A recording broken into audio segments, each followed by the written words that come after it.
has a lot of science, but they say who the Nephilim are. They say the Nephilim, make sure that the Nephilim are people.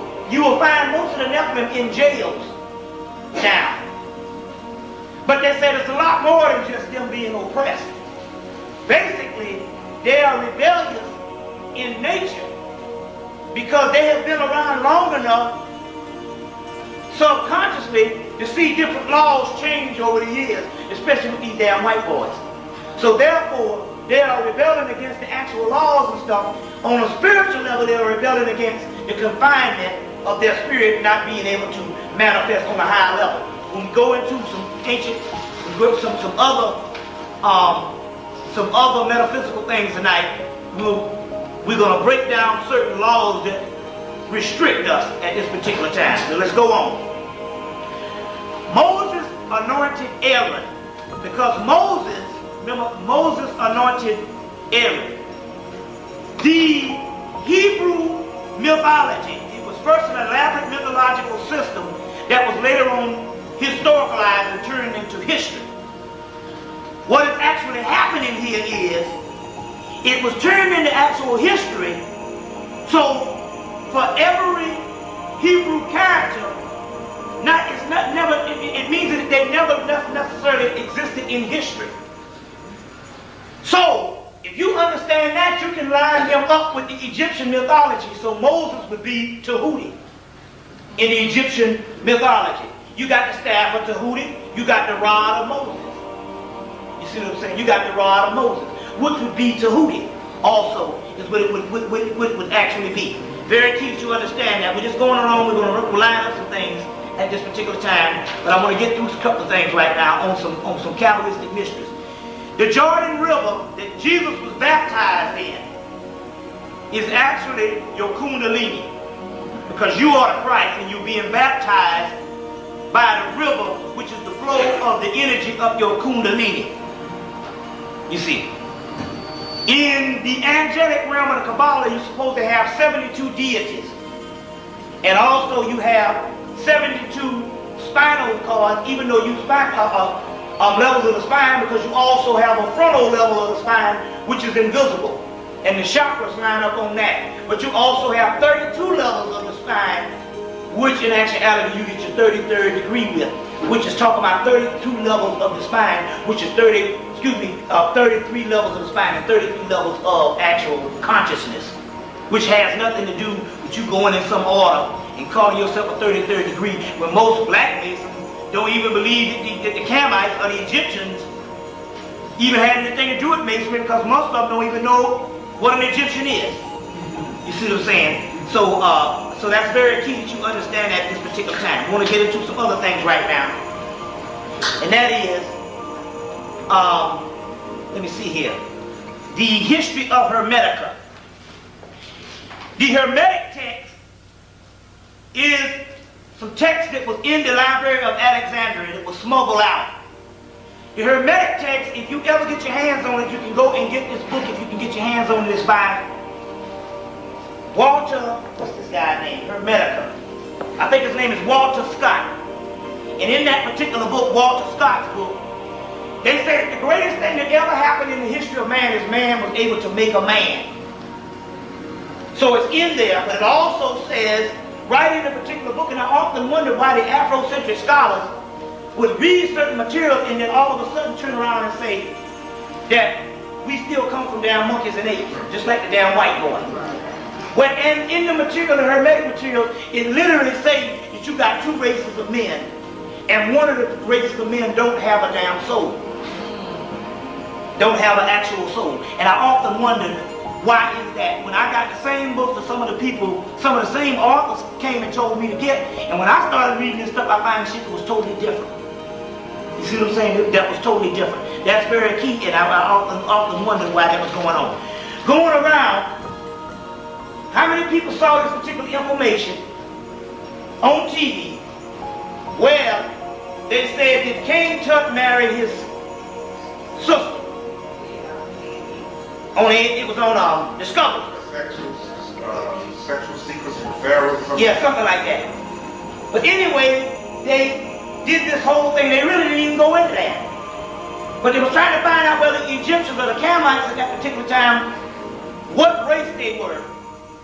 And they dug up a particular mummy, and they opened up the skull of this mummy, because they said that usually the brain was removed. And the guy took his hand and felt around in the skull, and when he pulled it up, he said there's some black resin that's in the skull. Did you see that? Which was in actuality melanin is what they was actually talking about. But this is what it says here.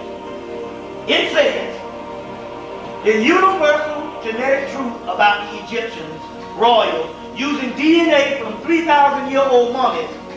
What does this mean for our own genetic future?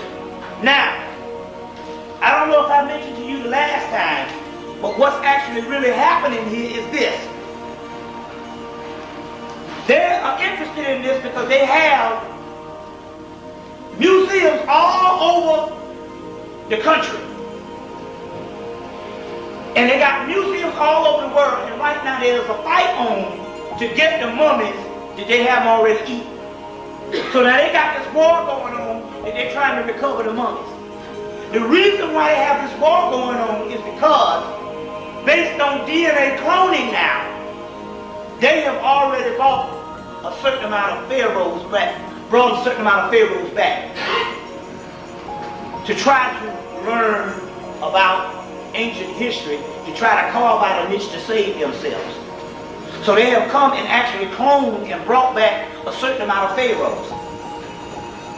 It's interesting here because in 94, I ran up on a book in Barter's bookstore that was talking about this, but I was short on cash and the store was about to close. So I said, I'll hide the book, come back tomorrow morning and get the book. But for some reason, they must have was looking at me at the time, because when I came back the next day, the damn book was gone, and I never ever saw the book again. And it was talking about how they brought back Ramesses and they cloned Ramesses. The key is, there's only one problem about this. So now they're going in and they're taking these mummies and they're actually trying to bring them back to try to find information. The only problem is most of the pharaohs were honorary priests. They were in the mystery system, or what you want to call the educational system, but they were honorary. They were not high priests. So the information that they trying to get, they can't get because you ain't never saw no damn high priest mummified. You see, and that's the key.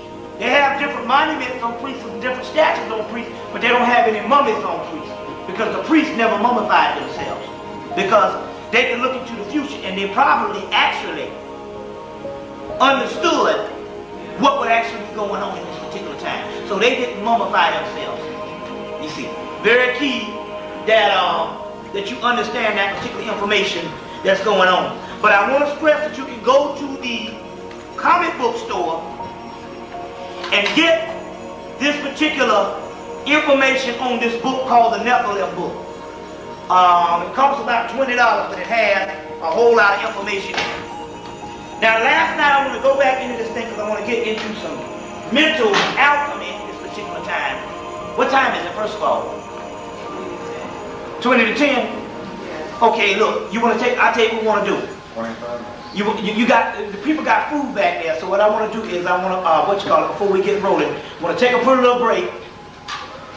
You go back and you can utilize some of the stuff on the table. And then when we come back, I want to get into the main portion of the actual lecture, and so we can deal with this and don't have to break no more. But I don't want to do it, and then we have to break, and the people got the stuff back there and all, and we don't deal with that at this particular time. So you do that, we're going to come back. We still got time. We got a lot more we need to deal with. We got to wait around for the alchemical portion dealing with the melanin that we need to understand on how you're going to access some things. Is first of all, you need to go back and get the movie The White Buffalo, done in 1977 with Charles Bronson. It was also put out by Dino De Laurentiis, who was the guy who also brought you Dune. He was the guy that produced the movie Dune. The movie was put out 100 years after the death of Crazy Horse, which is very spiritual because now this is 120 years after the death of Crazy Horse, which was another brother that fought in the struggle when we say the Native American whole deal. And we say that because you know that 98% of the Native Americans was about this brother here's color. in the 20th century. Then all of a sudden,